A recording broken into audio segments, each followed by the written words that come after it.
ये जो स्कैम्स है ना इस तरह के, ये आज से नहीं चल रहा, ये पिछले 100 साल से चल रहे हैं। तो इसके लिए 1978 में एक एक्ट बना जिसको बोलते हैं prize chit and money circulation act, जहां पर के इस तरह की जो मनी सर्कुलेशन स्कीम्स होती हैं या पिरामिड स्कीम्स होती हैं उन सबको बैन कर दिया गया।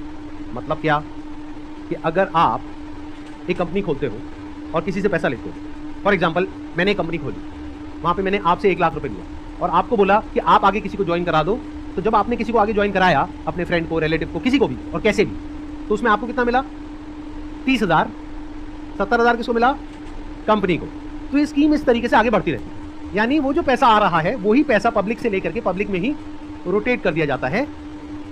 और एक ऐसा पॉइंट आता है जब जा करके पूरा का पूरा जो पिरामिड है ये कोलैप्स कर जाता है। तो यहाँ पर जो लोग टॉप पे बैठे होते हैं वो तो पैसा कमा लेते हैं, बट जो बॉटम ऑफ द पिरामिड है उन सबका पैसा डूब जाता है और फिर या तो ये कंपनीज बंद हो जाती हैं या भाग जाती हैं पैसा लेकर के।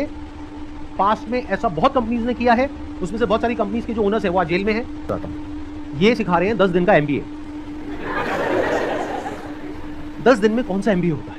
मतलब इस हिसाब से IIM और ये जितने टॉप MBA कॉलेजेस हैं उसकी प्रिपरेशन के लिए लोग कोचिंग में जाते हैं, तैयारी करते हैं कैट को क्रैक करने के लिए, तो सबकी तो कोई जरूरत ही नहीं है। साक्षात विवेक बिंद्रा जी आपके सामने 10 दिन तक रोज प्रकट होंगे और आ करके आपको 10 दिन में MBA करा देंगे। 30% भी वो कमीशन देते हैं अपने IBCs को। कितना पैसा उन्होंने डिस्ट्रीब्यूट किया इस स्कीम में? 50 करोड़। तो कितने लोगों के हाथ में आया 1-1 करोड़?